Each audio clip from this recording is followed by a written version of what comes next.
Hello students, we completed binomial nomenclature. We completed binomial nomenclature. फिर से revise करेंगे. कल मैंने आपको बस थोड़ा ब्रीफिंग किया था. What was that? Binomial nomenclature discovered by Carolus Linnaeus. Binomial nomenclature discovered by Carolus Linnaeus. It is scientific method. It is, मेरे साथ बोल रहे हो ना, दो बार बोल रही हूँ आपके लिए. It is scientific method of naming organism. Naming organism is nomenclature. Naming organism is nomenclature. Who discovered nomenclature? Who suggested binomial nomenclature?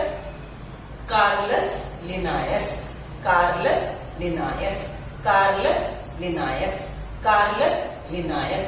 Carolus Linnaeus discovered binomial nomenclature. Binomial nomenclature. Binomial nomenclature.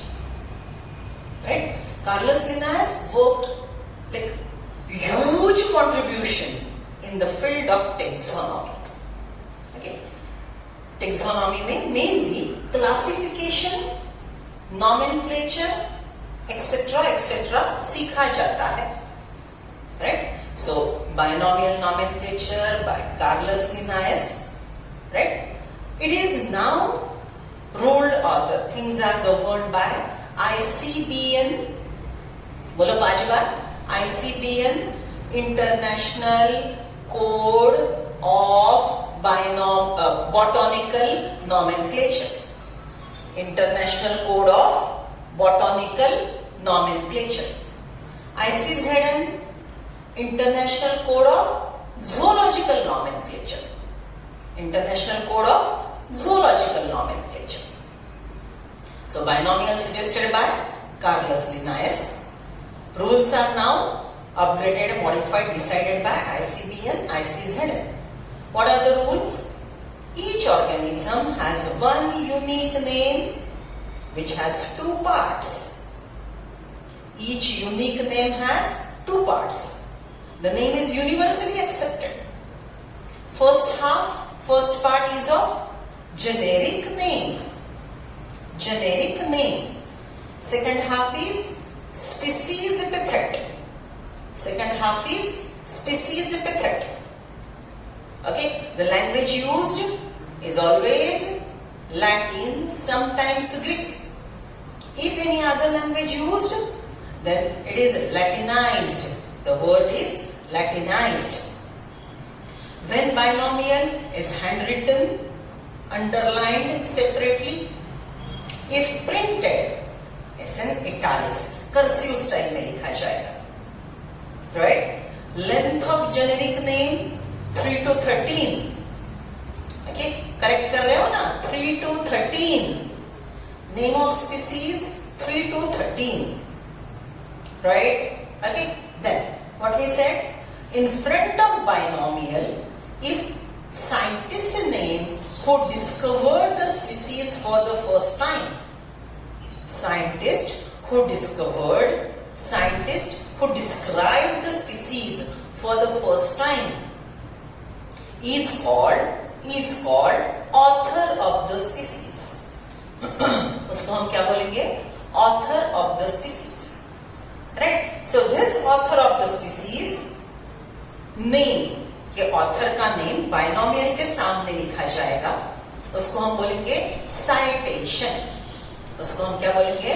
Citation. Writing down author's name in front of binomial is a citation. Right? जैसे example दिया NCERT में Mangifera indica. बोलो species name क्या है? Species epithet क्या है? Indica. Generic name क्या है? मैंजीफेरा. और टोटल मैंजीफेरा इंडिका क्या है? Binomial name of one species. बात को समझ रहे हो सब लोग? अच्छे से बेटा, अच्छे से सुनो. See, first half is generic name. First half. Second half is species epithet. Right? ये दोनों मिला के it is name, that two binomial name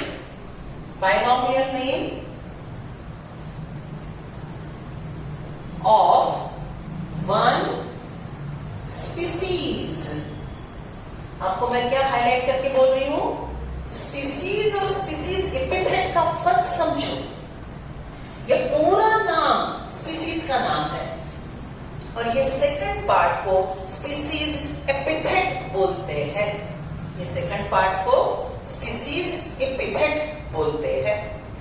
first half generic name, second half species epithet, दोनों मिला के स्पीसीज का नाम जो यूनिक है। ओके, और बायनोमियल में दो पार्ट होते हैं, ये एक ही नाम है। It is binomial name of one species and that is unique one name which is universally accepted, right? Okay, अब और छोटे छोटे रूल्स हैं, वो बाद में देखेंगे टेक्सोनॉमी के साथ। So yesterday we wrote the rules, right? They are there given in NCERT on page number 7. Okay, scientist name जो बाद में लिखा जाएगा इसके साथ, right? साइटेशन जो हमने बोला था, ये साइंटिस्ट का नाम एब्रीवेटेड फॉर्म में होता है। LINN लिनायस या लिनायस का नाम इतना बड़ा है कि ओनली L, जैसे मैंने कल लिखा था, it means लिनायस। It's like wonderful father of taxonomy. So only L and taxonomy means लिनायस। What the contribution? Great scientist. ठीक है सर, कल हमने ये बायनोमियल के बारे में बोला, अभी फिर से हाईलाइट कर रही हूं, ये पूरा नाम स्पीसीज का बायनोमियल है और ये पार्ट को स्पीसीज एपिथेट बोलते हैं। Okay, done, right? So this is what is about binomial nomenclature. Now come to the next part. ये बायनोमियल, राइट, ये अलग अलग रूल्स, ये पूरे एक सिंपल वर्ड्स को रिलेटेड है, that is classification. See, classification even we do in day-to-day life. Your subjects are classified. Physics, chemistry, botany, science, maths, arts, right? It's what's that? Classification. Okay. See, you are classified as students of blah blah standard. आपके standard के अनुसार आप students category को भी classify कर सकते हो। Okay, so see, classification is merely grouping and सब ग्रुपिंग। हम जो भी मेनी स्ट्रक्चर्स को डील कर रहे हैं, okay, classification needs huge number. Aurangabad में समझ लो राइट नाउ 1,00,000 स्टूडेंट है। औरंगाबाद में राइट नाउ ये टोटल 1,00,000 स्टूडेंट है, राइट? 1,00,000 स्टूडेंट को, ओके, 1,00,000 स्टूडेंट को मैंने अगर स्टैंडर्ड वाइज डिवाइड किया, first standard, second standard, third, fourth, like that. Okay, चलो ये पूरे हो गए। अब ये है मेरे 11th और 12th के स्टूडेंट, राइट? अब 11th 12th के भी यहाँ पे मैंने लिखे आर्ट्स के स्टूडेंट्स, यहाँ पे कॉमर्स के स्टूडेंट्स, राइट? तो ये है पार्ट मेरा पूरा साइंस के स्टूडेंट्स। देखो व्हाट इज दैट? ये ह्यूज ग्रुप को मैंने अलग अलग छोटे छोटे ग्रुप में बांट दिया, right? So this is huge group, many students. I am classifying them on the basis of similarities and differences. Okay, what is similarity? All students of 11th, that is similarity. All students of 12th, that is similarity. Okay, अब 11th 12th में भी arts का 11th, commerce का 11th, science का 11th, same thing with 12th. So देखो ये group जो है ये 11th 12th बच्चों का, राइट? उसमें ये बच्चा जो यहाँ पे बैठा है, राइट, ये बच्चा जो यहाँ पे बैठा है और ये बच्चा छोटू जो यहाँ पे बैठा है फर्स्ट स्टैंडर्ड में, राइट? ये बच्चा ये बच्चे से क्लोज क्लोज रिलेशन में है, उनमें सिमिलैरिटी ज्यादा है, 11th का है 12th का है, ये दोनों में सिमिलैरिटी ज्यादा है। और ये फर्स्ट स्टैंडर्ड के छोटू से बहुत ही अलग है, ये होशियार है, सिंसियर है, फोकस्ड है।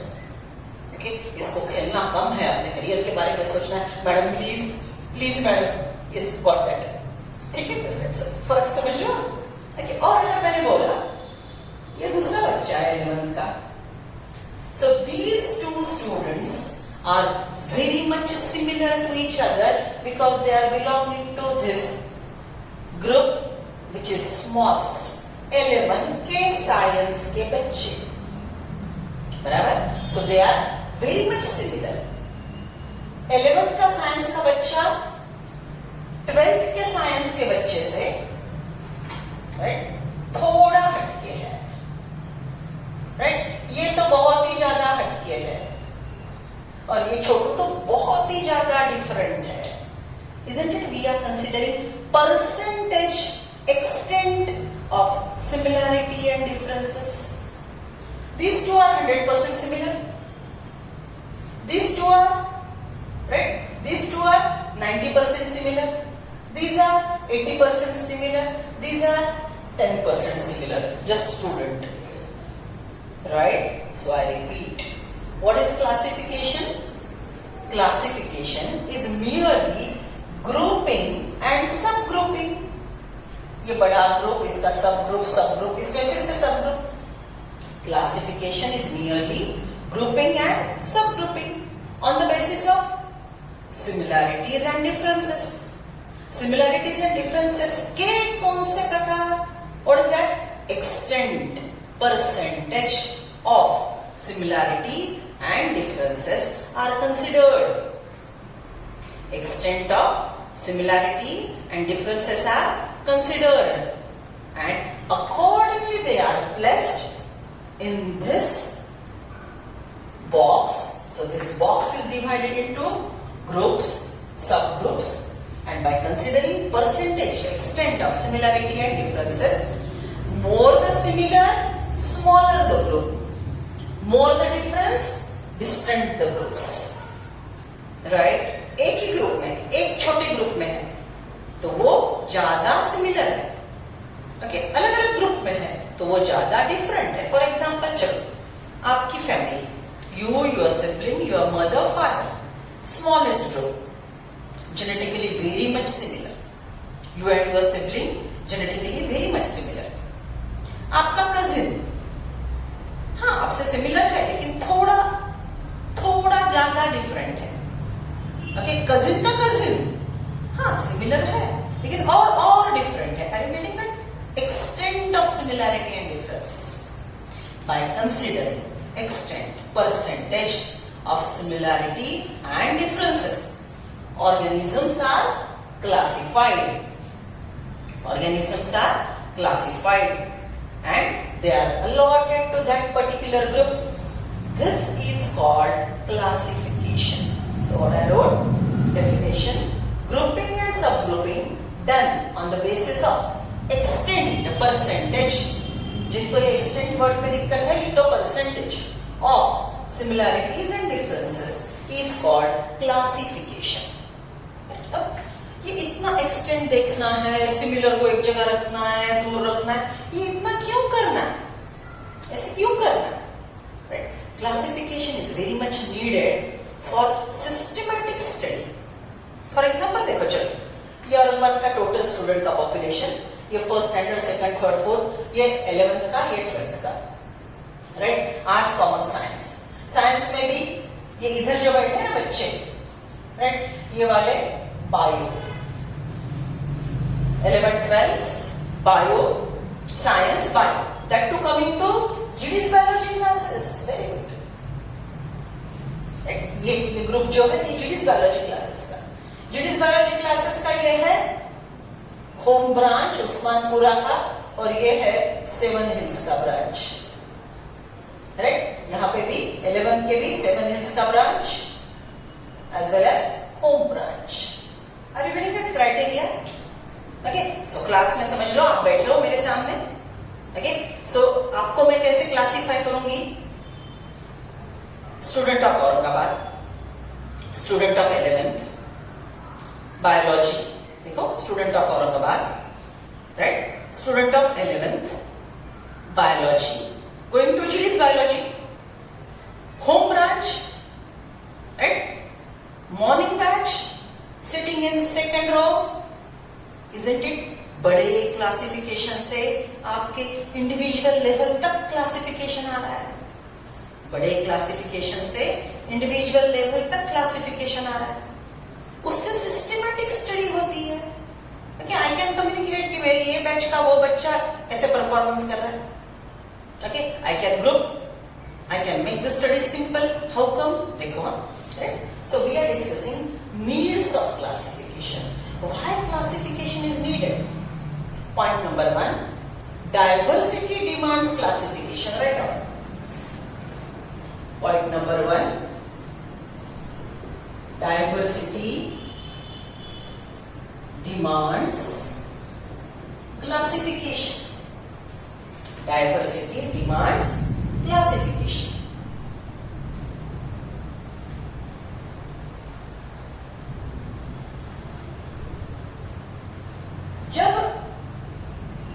औरंगाबाद में लाखों स्टूडेंट है तो क्लासिफिकेशन की जरूरत है, औरंगाबाद में एक ही स्टूडेंट है तो क्लासिफिकेशन की जरूरत है ना, राइट? सो सी, डाइवर्सिटी मतलब ह्यूज नंबर, विविधता, बहुत स्टूडेंट्स है उनमें विविधता है।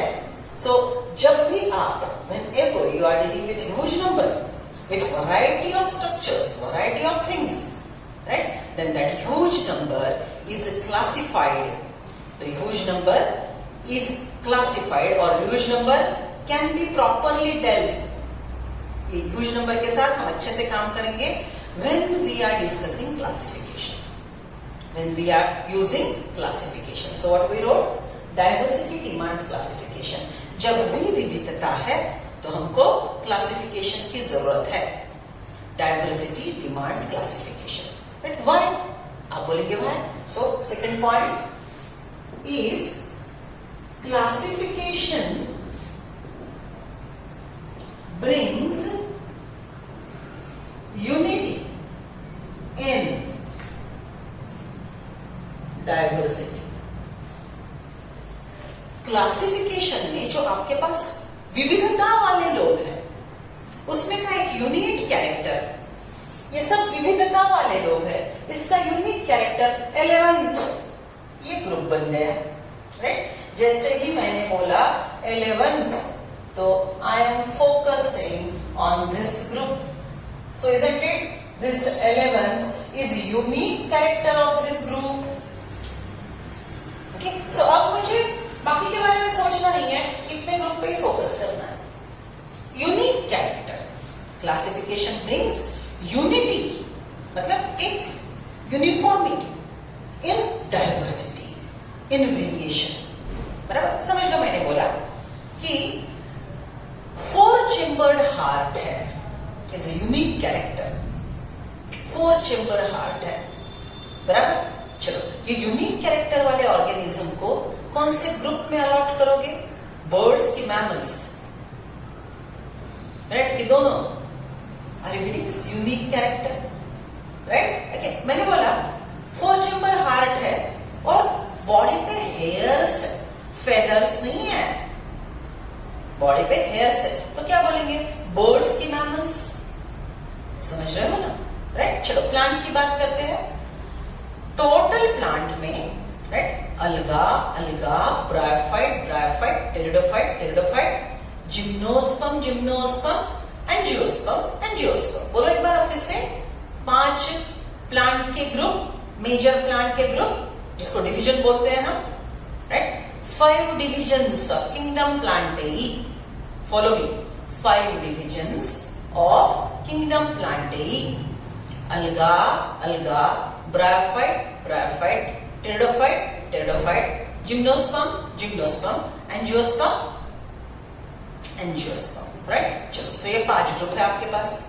मैंने थोड़ा ब्रीफ भी किया था आपको, राइट? अलगा पानी के अंदर होता है जिसपे आप फिसलते हो. ब्रायोफाइट लश ग्रीन वेलवेटी होता है, जमीन पानी दोनों लगता है, एम्फीबियन. ओके, टेरिडोफाइट फर्न नेचे, ओके, फर्न्स देखते हो ना, ऑर्नामेंटल प्लांट। जिम्नोस्पर्म जो कोन देते हैं, साइकस स्पाइनस। और एंजियोस्पर्म्स, राइट। एंजियोस्पर्म मतलब क्या है पता है? सुबह, दोपहर को, रात को, शाम को जब भी खाते हो ना, जो प्लांट खाते हो ना, वो एंजियोस्पर्म है, राइट। सो प्लीज, जिनको बोर हो रहा है, क्या सिखा रहे हो मैडम, क्लासिफिकेशन हार्डकोर, राइट, तो उनको प्लीज बेटा एक रिक्वेस्ट है, जिंदा हो क्यों? एंजियोस्पर्म आपके लाइफ में है। अगर आपके लाइफ में एंजियोस्पर्म ना होते ना, ओके, तो आपका लाइफ बड़ा मिजरेबल होता था और शायद आप जिंदा भी ना रह पाते ऐसे क्रिटिकल कंडीशन में, समझ रहे हो? So angiosperm, our agriculture is based on angiosperm. सुबह शाम खाते हो, वो क्या है? एंजियोस्पर्म। एंजियोस्पर्म का यूनिक कैरेक्टर, ग्रुप एंजियोस्पर्म का यूनिक कैरेक्टर, एंजियोस्पर्म में हर वो जो प्लांट है उसके पास क्या है? Flower, seed in fruit. Angiosperm की यूनिक प्रॉपर्टी क्या है? यूनिक कैरेक्टर क्या है? यूनिटी इन डाइवर्सिटी क्या है? राइट, एंजियोस्पर्म का यूनिक कैरेक्टर, जिसकी वजह से टोटल प्लांटेली से वो यूनिक कैरेक्टर की वजह से अलग हो गए। टोटल प्लांटेली, डाइवर्सिटी, विविधता, उसमें के कुछ प्लांट ऐसे हैं जिनके पास वो यूनिक कैरेक्टर है। कौन सा? bearing flowers and seeds in fruit, bearing flowers and seeds in fruit, right? So that plant is called angiosperm.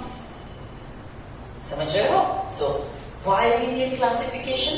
जब विविधता से डील करते हो तो यूनिक कैरेक्टर निकाल लो बाजू में। Flowering plant, seed bearing plant, non seed bearing plant, unique character निकालो। फर्स्ट स्टैंडर्ड में जाने वाला, सेकंड स्टैंडर्ड में जाने वाला, थर्ड स्टैंडर्ड में जाने वाला, ये वो स्टूडेंट का यूनिक कैरेक्टर है। उसके अनुसार आप ग्रुपिंग एंड सब ग्रुपिंग करते हो। ओके, फ्लावर प्रोड्यूस करता है और सीड फ्रूट के अंदर है। Plant producing flower and seed within the fruit, it's called angiosperm and it is unique character of group division angiosperm.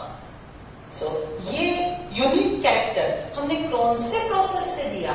Classification से, right? Okay, so classification brings unity in diversity. Third one, right? Classification has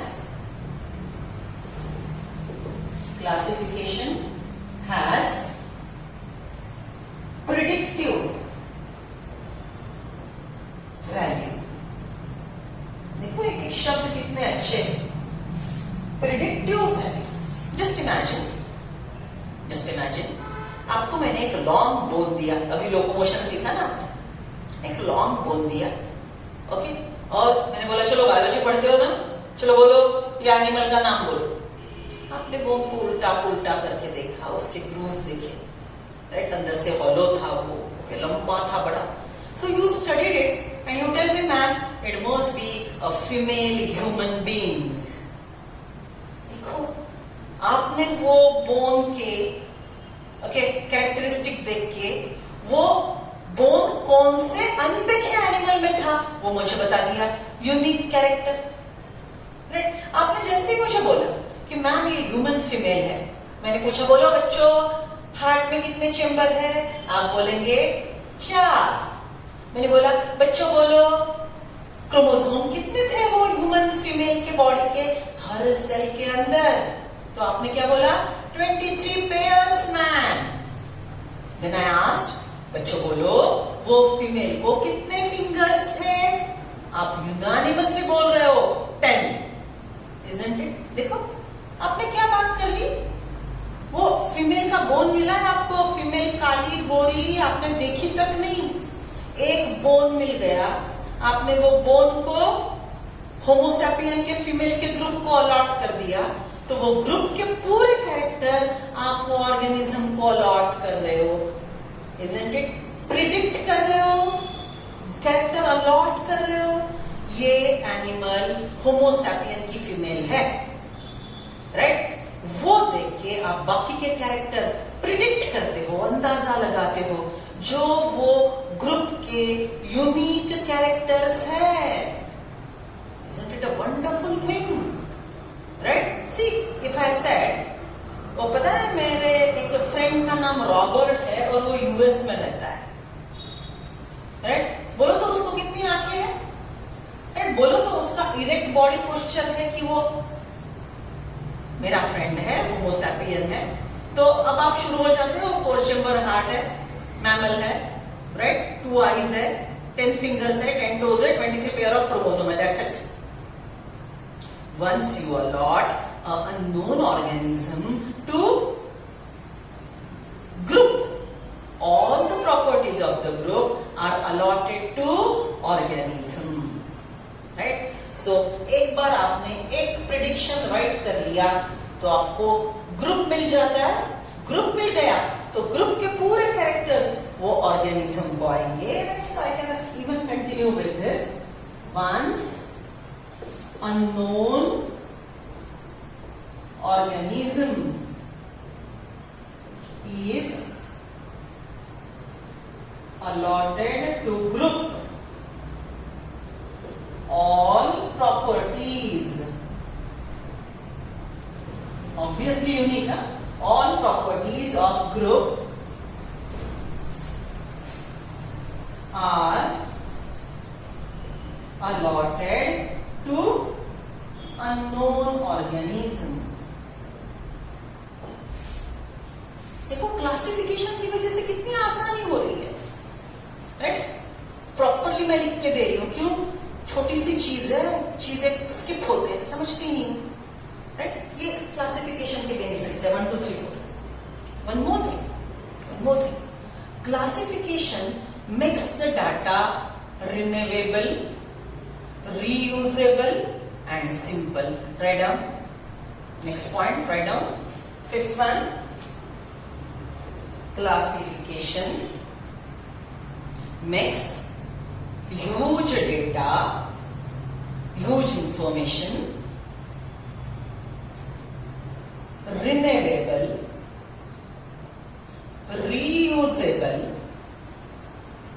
renewable, reusable,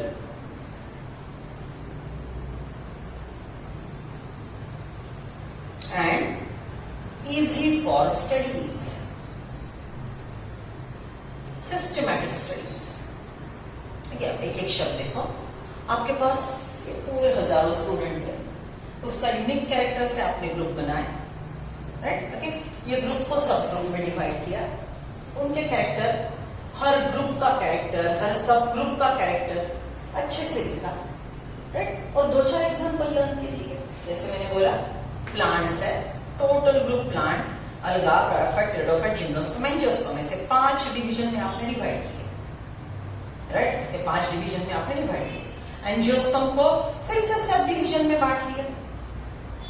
angiosperm के जो unique characters है वो आपने लिख लिए, उसके 4 example लिख लिए, बराबर? आपका डेटा सिस्टमैटिक हो गया, आप बार बार उसको रिकलेक्ट कर सकते हो।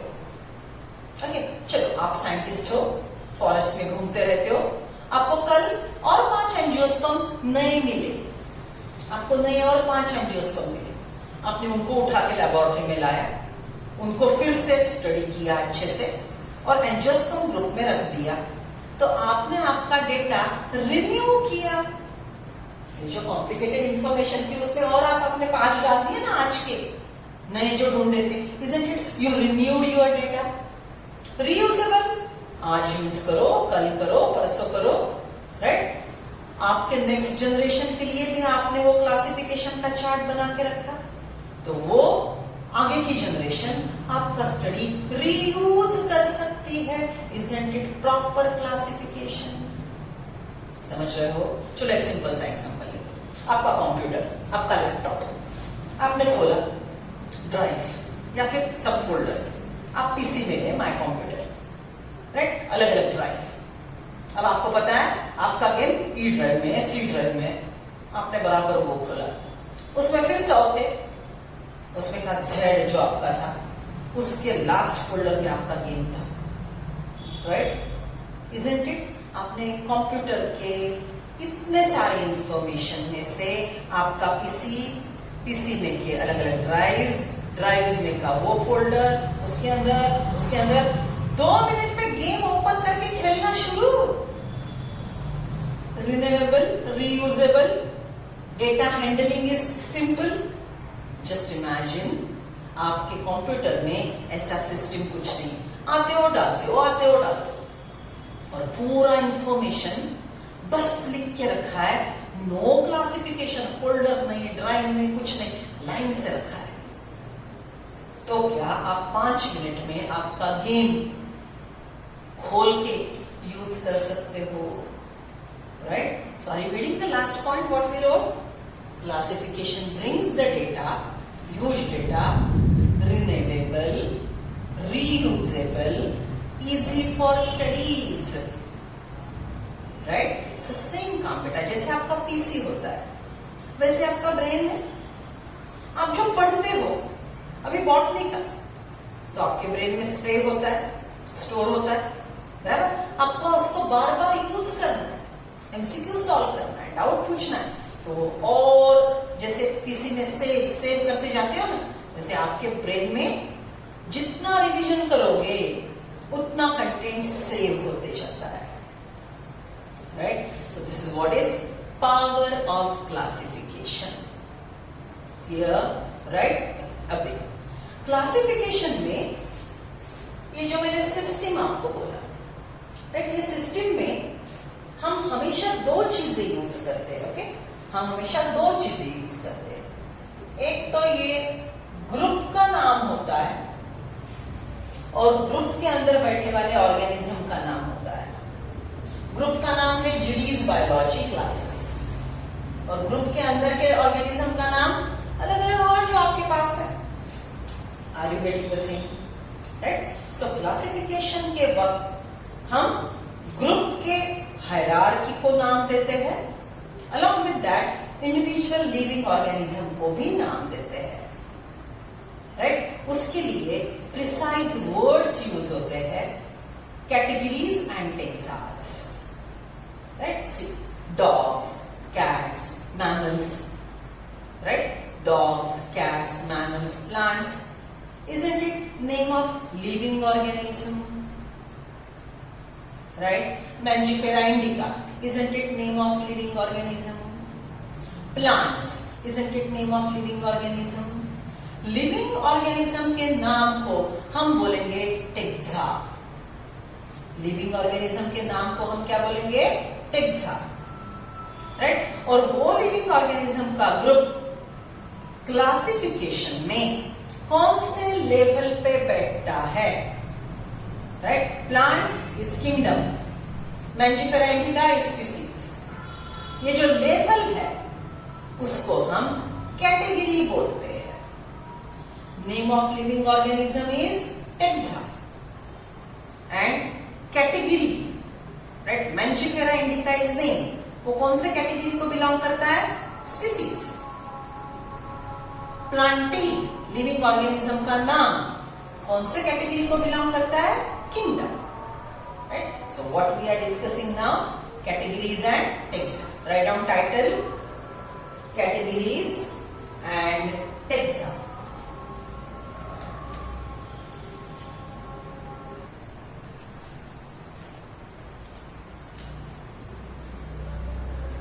Categories, taxa, right?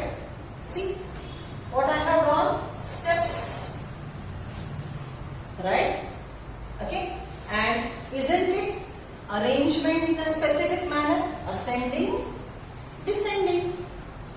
Arrangements in a specific manner, for that we use the word hierarchy. याद है कल yesterday we discussed structural hierarchy. चलो बोलो रिवाइज करते हैं। स्ट्रक्चरल हायरार्की, एटम, मॉलिक्यूल्स, ऊपर कौन था? Biomolecules, right? देन बायोमॉलिक्यूल के ऊपर, बायोमॉलिक्यूल से बना है ऑर्गेनेल्स, ऑर्गेनेल से बनेंगे सेल, सेल से बनेगा tissue, organ, organ system, organism, Isn't it structural hierarchy? छोटे से बड़ा. वैसे ही ये टेक्सोनॉमिक की हायरार्की है, छोटे से बड़ी. सबसे बड़े स्टेप का नाम है किंगडम. सबसे बड़े स्टेप का नाम है किंगडम. सबसे छोटे स्टेप का नाम है species. This is highest category, lowest category. Category is rank. Category is level, highest rank, lowest rank. Category is rank, level of classification. Right? So ये step का नाम category है. Step पे बैठे वाले species mango. ये mango क्या है? ये है living organism का नाम, right? Isn't it? Living organism. ये लिविंग ऑर्गेनिज्म का नाम है, तो इसको हम बोलेंगे टेक्सा. ये कैटेगरी किंगडम, प्लांट क्या है? लिविंग ऑर्गेनिज्म का नाम, तो ये है टेक्सा. तो मैंने आज बस 2 कैटेगरी के नाम सिखाए आपको. Highest category kingdom. Kingdom category encloses plants, members of plantae. Plantae is a taxa. Category kingdom, ये स्टेप पे बैठे वाले लिविंग ऑर्गेनिज्म का नाम. ये स्टेप पे बैठे वाले लिविंग ऑर्गेनिज्म का नाम, इसको हम बोलेंगे टेक्सा. स्टेप का नाम कैटेगरी, स्टेप पे बैठे वाले ऑर्गेनिज्म का नाम टेक्सा.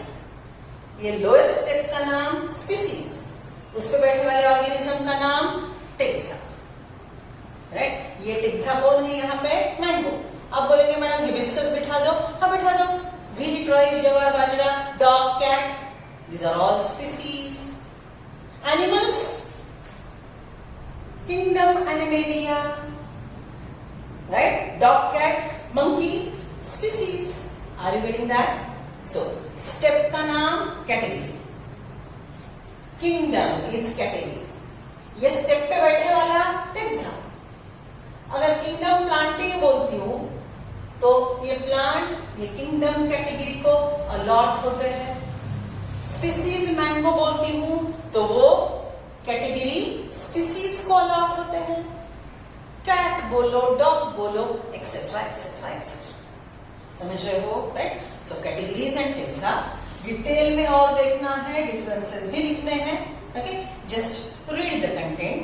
क्लासिफिकेशन, पहले हम क्लासिफिकेशन पढ़ लेते हैं. So, I am on page number 7, right? Can you see the bold word classification? Okay, see now. Since it is nearly impossible to study all living organisms, 30 billion, 1.8 classified. It's impossible to study them without classification. Okay, so see. Since it is nearly impossible to study all the living organisms, it is necessary to devise some means to make it possible. ये विविधता को पढ़ने के लिए हमको कुछ means, कुछ method develop करना पड़ेगा. This process is classification. और अभी पहला देखो, पहला कैरेक्टर आपने लिखा diversity demands classification. Isn't it the meaning of this bottom line? Why you need classification? Because you are dealing with diversity. Diversity demands. Diversity की वजह से classification का branch open up हुआ. Right? Okay. So diversity demands classification. Classification is a process by which anything is grouped into convenient categories based on some easily observable characters. Classification is merely grouping, subgrouping on the basis of similarities and differences which are clearly visible. Right? Flowering, non-flowering, animal, plant. This is classification. Now, for example, we easily recognize groups such as plants or animals or dogs, cats and insects. देखो मैं dog बोलती हूँ तो आपके आंखों के सामने एक animal आता है. Because you know that these properties means a dog. When I say animal, you can see dog, cat, insect, bird, even you. Right? So you know that being animal, these are the properties, right? So total organism में animal बोला तो आप इतने लोगों को याद करते हो, dog बोला तो animal के अंदर के इतने लोगों को और छोटे पिल्लू लोगों को याद करते हो, समझ रहे हो, right? So this is how this classification is bringing unity in diversity and making groups and subgroups. देखो हमने जो points लिखे वही अवघड़ भाषा में यहाँ पे है. Diversity demands classification. Classification brings unity in diversity. चलो आगे बढ़ते. Classification is merely grouping, subgrouping by considering extent of similarity and differences. आ गए तीनों पॉइंट पहले 4 लाइन में. चलो next one. For example, we easily recognize groups such as animal or plants or dogs, cats, insects. The moment we use any of these terms, we associate certain character with the organism in that group. Obviously, वो आपकी आंखों के सामने आ जाता है, वो character आप उसको allot करते हो. What image do you see when you think of dog? Obviously, each one of us see dogs and not cats. Because for us it's clear, like this, ये characteristic feature मतलब dog, ये characteristic feature मतलब cat. It's clear in our mind. Why? Because we have classified them. No confusion. Classification नहीं किया तो confusion है, right? See. Now, if we were to think of Alsatians, we know what we are talking about, right? Similarly, suppose we were to say mammals. Sastan prani. Okay, you would of course think of animal with external ears, body hair. Okay, body hair, external ear is characteristic feature of mammal. Likewise, in plants, if you try to talk of wheat, you will readily get the plant like grass. If the picture of each of our mind will be of wheat plant, not rice or any other plant. Hence, all the dogs, cats, mammals, wheat, rice, plant, animal, etc. are convenient categories. ये छोटे-छोटे group है.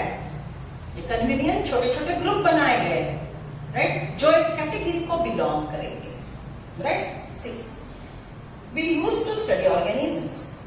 The scientific term for this category is a taxa.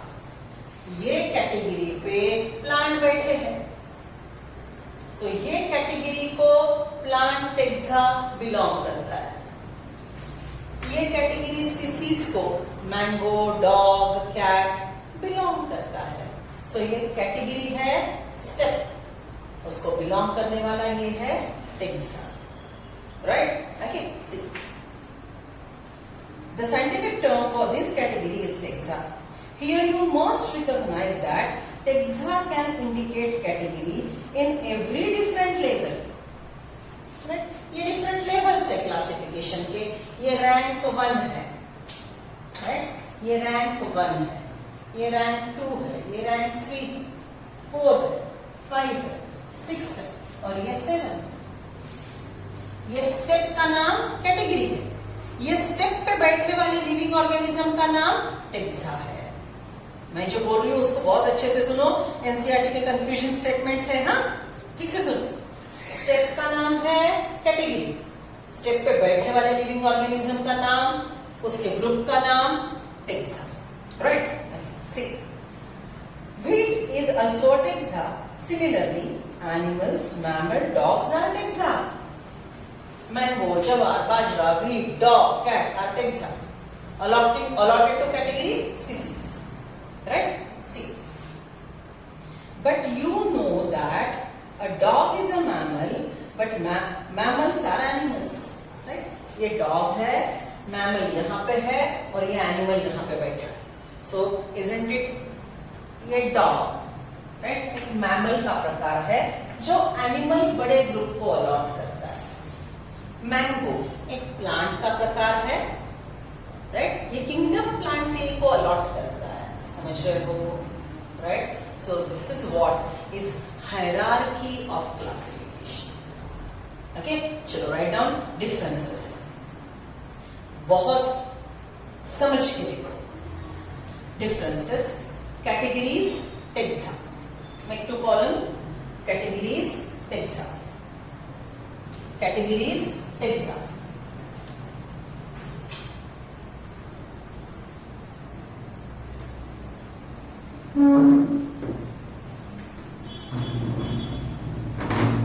Category is Taxa. लिखिए आप. Write down first point. Category is rank or level. Level number 2, level number 2, level 3. Category is rank or level of classification. Step ये category है. Right? Write down Taxa. Living organisms. Step पे बैठे वाले living organism जो मैंने red pen से लिखे हैं, राइट? मैंने ब्लैक ब्लू से कैटेगरी लिखी है और रेड से मैंने टेक्सा लिखा है, बराबर? टेक्सा लिविंग ऑर्गेनिजम्स नेम और its groups name. Living organisms name और its groups name is a taxa. Dog, right? Mango, बराबर? ओके. अब डॉग को भी आप नाम दे सकते हो, इंडिविजुअल नाम हो सकता है. ओके. जैसे मैं यहाँ पे बोलूं ये स्पीसीज पे बैठे हैं human beings, so human being एक ग्रुप है. Okay. Avni, right? Vichita, then Rishabh. Okay. among you are each individual. Are you getting that? So all these names, either individual name or group of name, is taxa. It is taxa. Right? Right on next point. There are 7 important categories. There are 7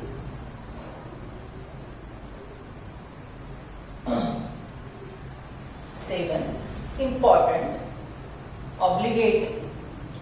important option / लेके लिखो obligate compulsory. There are 7 obligate OBLIGAT important obligate categories. Okay, so category देखो step के number 7, right? Taxa, यहाँ पे आ जाओ. Taxa mango, rice, jowar, bajra, dog, cat, tiger, animal, you, me, right? कितना taxa है? Many. Plant, animal, fungi, right? They are again different kingdoms. So category name specific. Taxa many. Write down name of taxa many. बराबर, right? अब ठीक से सोचो. ये है species category. ये एक कैटेगरी को कौन अलॉट करता है? Mango, homo sapien, dog, cat, wheat, jowar, bajra, rice. So many taxa are allotted to one category. Many taxa are allotted to one category.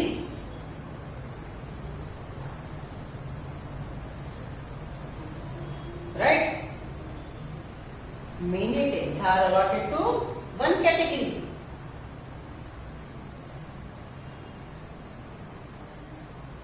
One taxa is not allotted to many category. Mango taxa को आप kingdom को allot नहीं कर सकते हो, वो species को ही जाता है. समझ रहे हो ना? शब्द छले बच्चों, अच्छे से सुनो. Write down what you wrote. One category include many taxa. उसका अपोजिट पॉइंट लिखो. One taxa is not allotted to many category, it is allotted to one category only. Right? समझ रहे हो? चलो एक और बहुत important point see right categories hypothetical imaginary word categories hypothetical imaginary Texas real term represented by living organism Texas real term represented by real organism समझ रहे हो क्या लिख रहे हो देखो ये जो स्टेप है मैंने बोर्ड पे ड्रॉ किए आपको नेचर में दिखते हैं कैसे कि ये हाईएस्ट कैटेगरी के देखो प्लांटेरी लोग बैठे हो कि यहाँ पे देखो स्पीसीज लोग बैठे ऐसा दिखता है नेचर में ये जो स्टेप है ये इमेजिनरी है हाइपोथेटिकल है कॉन्सेप्ट है जो मैं आपको समझाने की कोशिश कर रही हूं आप मुझे बोलेंगे मैडम बताओ तो किंगडम बताओ किंगडम आप मुझे बोलेंगे स्पीसीज बताओ स्पीसीज तो बोलेंगे बच्चों ये ना दिखाई नहीं देता ये ना कॉन्सेप्ट है राइट ये एक इमेजिनरी डेफिनेशन है जो हम मेरे दिमाग में एग्जिस्ट करती है मैं आपके दिमाग में डालने की कोशिश कर रही हूँ किंगडम फिजिकली एग्जिस्ट नहीं करता kingdom is group of organism having blah blah blah similar characters it's man made artificial हमने बनाया है राइट ओके लेकिन मैंगो आप मुझे बोलेंगे मैंगो बताओ मैडम झट से मैं आपको प्लांट लाके बता दूं so mango cat dog it has real existence it is represented by living organism so it is a real term physical existence right and can be representable but category is a hypothetical abstract term वो मेरे दिमाग में exist करती है मैं आपके दिमाग में वो कॉन्सेप्ट डालने की कोशिश कर रही हूं बताने की इतनी सक्सेसफुल हो रही हूं राइट तो नेक्स्ट लेक्चर में और डिटेल में सीखेंगे तो पक्का समझ जाओगे right categories and taxa understood right ये डिफरेंसेस बार बार पढ़ो समझो ओके सी यू देन